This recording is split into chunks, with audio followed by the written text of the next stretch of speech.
yaitu Allah Subhanahu wa taala kita minta masuk ke surga Allah Subhanahu wa taala. Amin amin ya rabbal alamin.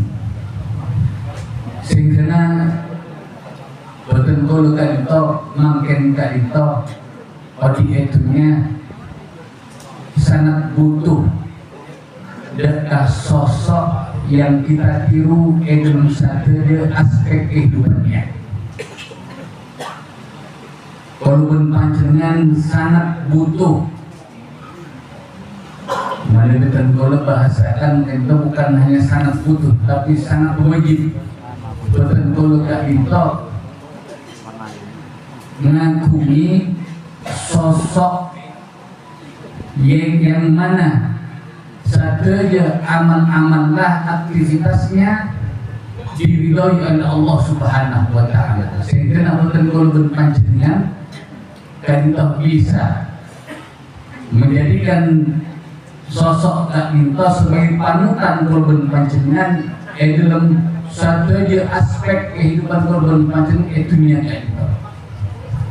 Pasir kita sepantas korban panjenengan jadikan panutan dalam masalah aktivitas korban panjenengan selama hidup di dunia kita. Mak dia korban panjenengan jadi orang yang selamat dunia lebih baik di akhirat. Yang kita itu Nabi kita Nabi Muhammad sallallahu alaihi wasallam. Allah Subhanahu wa taala ampun ada di dalam Al-Qur'an laqad kana lakum fi Rasulillahi uswatun hasanah. Antona untuk badar. Panika dalam diri Nabi kita Nabi Muhammad sallallahu alaihi wasallam uswatun hasanah, ay qudwatun hasanah, panutan yang baik, panutan sekalian Nabi korban panjenengan ngiring dalam pandangan Nabi sallallahu alaihi wasallam, maka korban panjenengan bukan kini ridho Allah Subhanahu wa taala. Mana di korban panjenengan ning kanjeng Nabi sallallahu alaihi wasallam. Dalam saja aspek kehidupan korban panjenengan, bisa ekon dalam cara ibadah korban panjenengan kepada Allah dan ke Rasulullah, misalnya sholat kan itu ada aturan para hadirin. Tak bersambat korban panjenengan Allahu Akbar si penting takbir. Punten, bisa ada aturan yang diajarkan oleh Nabi kita Nabi Muhammad sallallahu alaihi wasallam. Rasulullah ajaru sallu kama ra'aitumuni usalli. Salatlah kalian seperti kamu sekalian melihat aku salat. Artinya tak bersama korban panjenengan anak kondisi berjalan mana. Dalam aspek kenapa interaksi dalam nikmat Allah dan korban panjenengan sampai detik makin kali tahu punya nikmat dari ajaran Allah Subhanahu wa taala. Eka kita juga ada aturannya. Ketika korban panjenengan punya nikmat dari ajaran Allah Subhanahu wa taala, maka eka bisa ada aturan yang diajarkan oleh Nabi Muhammad sallallahu alaihi wasallam supaya nikmat kita tetap langgeng sampai korban panjenengan ampun ngadu keajunan Allah Subhanahu wa taala. Contoh nikmat se'arafah keergen. Berhitung hadis kanjeng Nabi sallallahu alaihi wasallam kepada Sayyidah Aisyah pernah masuk dekat rumah Sayyidah Aisyah.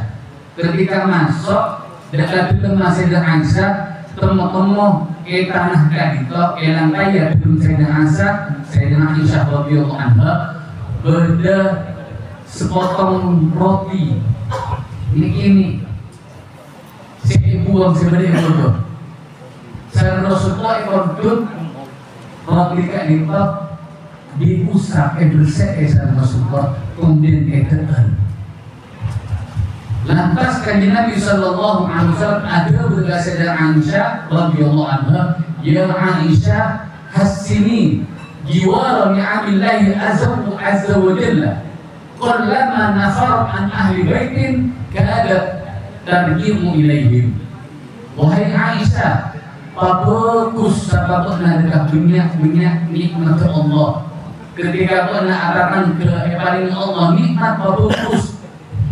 Karena apa? Kepada Rasulullah. Karena banyak ketika nikmat ka engkau ampun cabut saat Allah dari situ keluarga malah si abu ya boleh. Maka kalau panjenengan kan itu kebiasaan kalau panjenengan kan itu ngintenya kita nikmat Allah. Dan kalau ingat apa para ustaz, para guru-guru, orang-orang soleh, ketika ada berdebutir saus keker engkala, bersee, laser itu keker. Kenapa kecuali takut ketika kalau panjenengan meremehkan dengan nikmat itu, nikmat Allah si agung itu, si tumbuder itu tak kira malah si agung dia tidak perlu panjenengan cara hati. Guru kalau panjenengan mana di epa mana panjenengan kurang masa. Kamunya anak itu, jika dalam aspek ketika kalau panjenengan interaksi dalam nikmat Allah. Belum juga ketika kalau panjenengan misalnya minta, ada di sholat berjamaah. Tapi mana bagi Nabi Sallallahu Alaihi Wasallam mengajarkan kalau panjenengan sholat berjamaah. Nanti sampai Rasulullah kali para hadirin pernah nentang para sahabat membeda sahabat sita atau yang sholat berjamaah maka ia berbumbon sedangkan Nabi Sallallahu Alaihi Wasallam sehingga para ulama itu kita pendapat ada yang mengatakan sholat berjamaah hukumnya kan itu sunnah, ada yang sunnah muakkadah. Mana di panjenengan melihat dengan manfaat sholat berjamaah ternyata luar biasa. Mana ibadah orang ampun merang dekat fadilah sholat berjamaah, kau yakin orang kayak gitu tak kira tinggal sholat berjamaah. Kenapa lagi itu? Sholat berjamaah, sholat yang dilakukan secara berjamaah tadi itu pasti etare masallah. Ketika ampun rukun-rukun syarat-syarat dilaksanakan. Jadi ketika ada orang sholat berjamaah, duhur misalnya sholat berjamaah, maka kak itu berjaminan etare masuk ajunan Allah Subhanahu Wa Taala. Mak bisa kan teman hadirin, Kemudian para ulama ketika ada orang akompon, alakon di tempat alakon sholat berjamaah, maka Allah Subhanahu Wa Taala pertama kali ngolati dari imamah. Mana di imamah bagus sholat khusuk sholat maka Allah telah menerima sholat imam beserta jamaah saja. Tapi mana ketika Allah melatih dari imam ternyata imam malah khusuk kayaknya dekat misalnya ada mah bapak yang ini misalnya, maka Allah Subhanahu Wa Taala kata nale ngolati dekat musik tongna jamaah mana dari jamaah situng saos berdasarkan sholat khusuk sholat maka barukan orang situng itu sholat imam bercakap jamaah selain etare masa kajunan Allah Subhanahu Wa Taala mana di sokong sama sekali imam tak bagus sholat tak khusuk makmum juga tak khusuk sholat. Allah Subhanahu Wa Taala kakintoh tetap narima dekat satu ya sholat orang si akompol itu baru karena akompol orang muslim kami sholat berjamaah. Nih para hadirin kisah ayunan Allah Subhanahu Wa Taala. Sekarang ini pompong kalau berpanjangan makin kita hadir di acara mulak ngiring niadaki dalam ada korban panjenengan untuk menjadikan baginda Nabi Muhammad Sallallahu Alaihi Wasallam sebagai panutan korban panjenengan. Dalam satu kehidupan korban panjenengan. Mana di orang menjadikan kanjeng Nabi Sallallahu Alaihi Wasallam sebagai panutannya, maka orang kan itu bakal betul orang selamat senyaman odina di dunia wal akhirah. Ini kasih pertama. Yang kedua, tujuan kalau panjenengan kanggo hadir di acara maulid kanita tidak lain kanggo menumbuhkan rasa senang kalau panjenengan kanggo mabunya musholawat dengan Nabi Muhammad sallallahu alaihi wasallam. Berdemunah ba'dul arifin, sebagian orang soleh al-arif billah, beliau mengatakan pikiran yang paling manfaat zaman mungkin, zaman yang penuh kalau fitnah, zaman yang penuh kalau maksiat, yang jika kita berdua arah diri. Kenapa kan itu? Yang pertama, al-ikthar dan istighfar, padunya mau istighfar. Karena kau yakin kalau berpancingan kan itu mulai melak sampai menunya tu sana. Maka perlu kalau berpancingan apa? Madunya istighfar. Mana bila orang tanda mau istighfar, maka orang kan itu hakikatnya orang sombong dah hati. Kenapa? Apa merasa abot nak paling soleh? Apa merasa abot nak ada tu sana?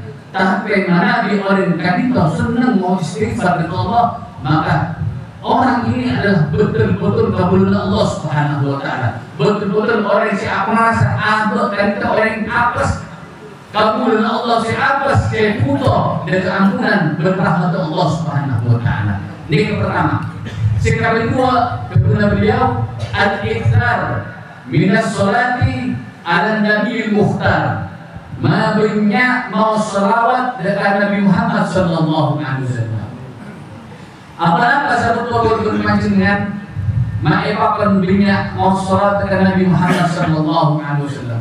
Orang kak itu manabi ampun senang mabunya mau sholawat dengan Nabi Muhammad, maka orang itu berarti orang yang dikehendaki mendapatkan kebaikan dunia dari Allah Subhanahu wa taala.